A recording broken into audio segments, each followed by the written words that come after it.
ओम। नमस्कार मित्रों, हम पढ़ रहे हैं श्रीमद् भगवद गीता स्वामी अड़गड़ानंद जी महाराज द्वारा लिखा गया का 6वां अध्याय, श्लोक संख्या 29।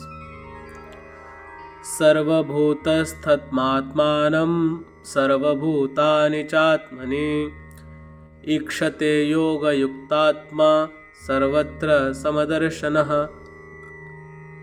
अर्थात योग के परिणाम से युक्त आत्मा वाला, सब में समभाव से देखने वाला योगी आत्मा को संपूर्ण प्राणियों में व्याप्त देखता है और संपूर्ण भूतों को आत्मा में ही प्रवाहित देखता है। इस प्रकार देखने से लाभ क्या है? तो कहते हैं, यो माम पश्यति सर्वत्र सर्वं च मयि पश्यति तस्याहं न प्रणश्यामि स च मे न प्रणश्यति। कि जो पुरुष संपूर्ण भूतों में मुझ परमात्मा को देखता है, व्याप्त देखता है और संपूर्ण भूतों को मुझ परमात्मा के ही अंतर्गत देखता है, उसके लिए मैं अदृश्य नहीं होता हूँ और वह मेरे लिए अदृश्य नहीं होता। यह प्रेरक का आमने सामने मिलन है, सख्य भाव है, सामीप्य मुक्ति है। आगे, सर्वभूत स्थितं यो मां भजत्येकत्वमास्थितः सर्वथा वर्तमानोपि स योगी मयि वर्तते। कि जो पुरुष अनेकता से परे उपयुक्त एकत्व भाव से मुझ परमात्मा को भजता है, वह योगी इस प्रकार के कार्यों में बरतता हुआ भी मेरे में ही बरतता है, क्योंकि मुझे छोड़कर उसके लिए कोई बचा भी तो नहीं। उसका तो सब मिट गया, इसीलिए वह अब उठता बैठता जो कुछ भी करता है मेरे संकल्प से करता है। आत्मौपम्येन सर्वत्र समं पश्यति अर्जुन सुखम वा यदि वा दुखम स योगी परमो मतः। हे अर्जुन, जो योगी अपने ही समान संपूर्ण भूतों में सम देखता है, अपने जैसा देखता है, सुख और दुख भी सब में समान देखता है, वह योगी जिसका भेदभाव समाप्त हो गया है, परम श्रेष्ठ माना गया है। तो प्रश्न पूरा हुआ। इस पर अर्जुन ने फिर प्रश्न किया। अर्जुन उवाच योऽयं योगस्त्वया प्रोक्तः साम्येन मधुसूदन एतस्याहं न पश्यामि चंचलत्वा स्थितिं स्थिराम। अर्थात, हे मधुसूदन, यह योग जो आप पहले बता आए हैं, जिससे समत्व भाव दृष्टि मिलती है, मन के चंचल होने से बहुत समय तक इसमें ठहरने वाली स्थिति में मैं अपने को नहीं देखता। चंचलम ही मनः कृष्ण प्रमाथि बलवदृढ़ं तस्याहं निग्रहं मन्ये वायोरिव सुदुष्करम। अर्थात, हे कृष्ण, यह मन बड़ा चंचल है, प्रमथन स्वभाव वाला है। प्रमथन अर्थात दूसरे को मथ डालने वाला, हठी तथा बलवान है, इसलिए इसे वश में करना मैं वायु की भांति अति दुष्कर मानता हूँ। तूफानी हवा और इसको रोकना बराबर है। इस पर योगेश्वर श्री कृष्ण कहते हैं, श्री भगवानोवाच असंशयं महाबाहो मनो दुर्निग्रहं चलम् अभ्यासेन तु कौन्तेय वैराग्येण च गृह्यते। कि महान कार्य करने के लिए प्रयत्नशील अर्थात महाबाहु अर्जुन निसंदेह मन चंचल है, बड़ी कठिनाई से वश में होने वाला है, परंतु कौन्तेय, यह अभ्यास और वैराग्य के द्वारा वश में होता है। जहाँ चित्त को लगाना है वहाँ स्थिर करने के लिए बार बार प्रयत्न का नाम अभ्यास है, तथा देखी सुनी विषय वस्तुओं में, संसार या स्वर्ग आदि भोगों में राग अर्थात लगाव का त्याग वैराग्य है। श्री कृष्ण कहते हैं कि मन को वश में करना कठिन है, किंतु अभ्यास और वैराग्य के द्वारा वह वश में हो जाता है।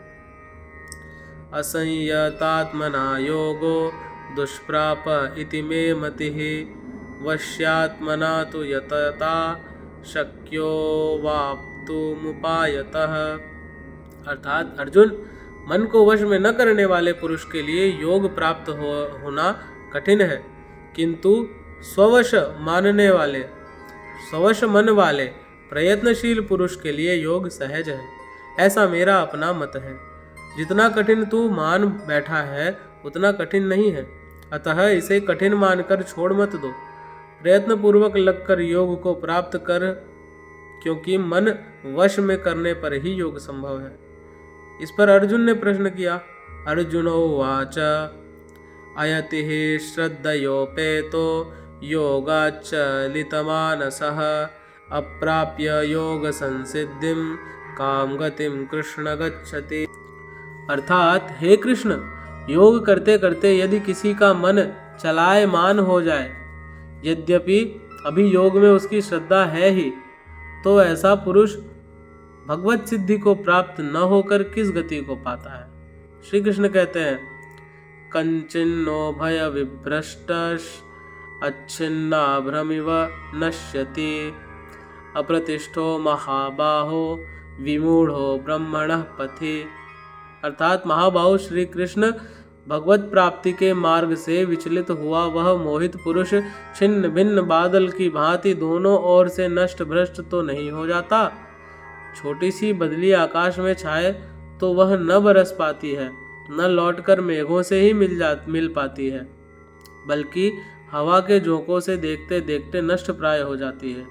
इसी प्रकार शिथिल प्रयत्न वाला, कुछ काल तक साधन करके स्थगित करने वाला नष्ट तो नहीं हो जाता। वह न आप में प्रवेश कर सका और न भोग ही भोग पाया, तो उसकी कौन सी गति होती है। एतन में संशयम कृष्ण छेत्तुमर्हस्य शेषतः त्वदन्यः संशयस्यास्य छेत्ता न ह्युपपद्यते।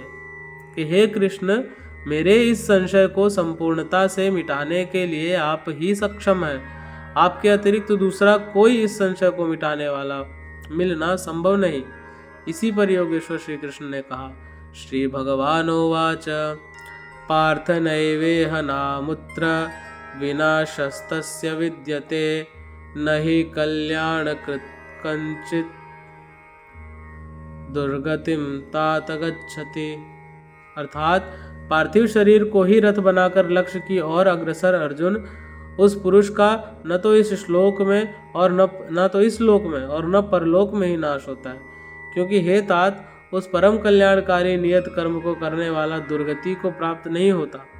उसका होता क्या है कि प्राप्य पुण्यकृताम लोकान अनुषित्वा शाश्वती समाह शुचीनाम श्रीमताम गेहे योग भ्रष्टो विजायते। अर्थात मन चलायमान होने से योग भ्रष्ट हुआ वह पुरुष पुण्यवानों के लोकों में वासनाओं को भोग कर, जिन वासनाओं को लेकर वह योग भ्रष्ट हुआ था, भगवान उसे थोड़े में सब दिखा सुना देते हैं, तो उन्हें भोग कर वह शुचीनाम श्रीमताम, शुद्ध आचरण वाले श्रीमान पुरुषों के घर में जन्म लेता है। जो शुद्ध आचरण वाले हैं वही श्रीमान है। अथवा योगिनामेव कुले भवति धीमताम एतद्विदुर्लभतरम लोके जन्म यदीदृशम। अथवा वहाँ जन्म न मिलने पर भी स्थिर बुद्धि योगियों के कुल में वह प्रवेश पा जाता है। श्रीमानों के घर में पवित्र संस्कार बचपन से ही मिलने लगते हैं, किंतु वहाँ जन्म न हो पाने पर वह योगियों के कुल में, घर में नहीं, शिष्य परंपरा में प्रवेश पा जाता है। कबीर, तुलसी, रायदास, वाल्मीकि इत्यादि को शुद्ध आचरण और श्रीमानों का घर नहीं, योगियों के कुल में प्रवेश मिला। सद्गुरु के कुल में संस्कारों का परिवर्तन भी एक जन्म है, और ऐसा जन्म संसार में निसंदेह अति दुर्लभ है। योगियों के यहाँ जन्म का अर्थ उनके शरीर से पुत्र रूप में उत्पन्न होना नहीं है। गृह त्याग से पूर्व पैदा होने वाले लड़के मोहवश महापुरुष को भले ही पिता मानते रहें, किंतु महापुरुष के लिए घर वालों के नाम पर कोई नहीं होता। जो शिष्य उनकी मर्यादाओं का अनुष्ठान करते हैं, उनका महत्व लड़कों से कई गुना अधिक मानते हैं, वही उनके सच्चे पुत्र हैं। जो योग के संस्कारों से युक्त नहीं है, उन्हें महापुरुष नहीं अपनाते। पूज्य महाराज जी यदि साधु बनाते तो हजारों विरक्त उनके शिष्य होते, किंतु उन्होंने किसी को किराया भाड़ा देकर, किसी के घर सूचना भेजकर, पत्र भेजकर, समझा बुझाकर सबको उनके घर लौटा दिया। बहुत लोग हट करने लगे तो उन्हें अपशकुन हो, भीतर से मना हो कि इसमें साधु बनने का एक भी लक्षण नहीं है, इसे रखने में भलाई नहीं है, यह पार नहीं होगा। निराश होकर दो एक ने पहाड़ से गिरकर अपनी जान भी दे दी, किंतु महाराज जी ने उन्हें अपने यहाँ नहीं रखा। बाद में पता चलने पर बोले, जानत रहो कि बड़ा वकील है, लेकिन ये सोचते कि सचहू में मरी जाई तो रख लेत। जानत रहो कि बड़ा विकल है, लेकिन ये सोचते कि सचहू में मर जाए तो रख लेते। एक ठो पतितय रहत और का हो। ममत्व उनमें भी विकट था, फिर भी नहीं रखा। 6-7 को जिनके लिए आदेश हुआ कि आज एक योग भ्रष्ट आ रहा है, जन्म जन्म से भटका हुआ चला आ रहा है, इस नाम और इस रूप का कोई आने वाला है, उसे रखो, ब्रह्म विद्या का उपदेश करो, उसे आगे बढ़ाओ, केवल उन्हें ही रखा।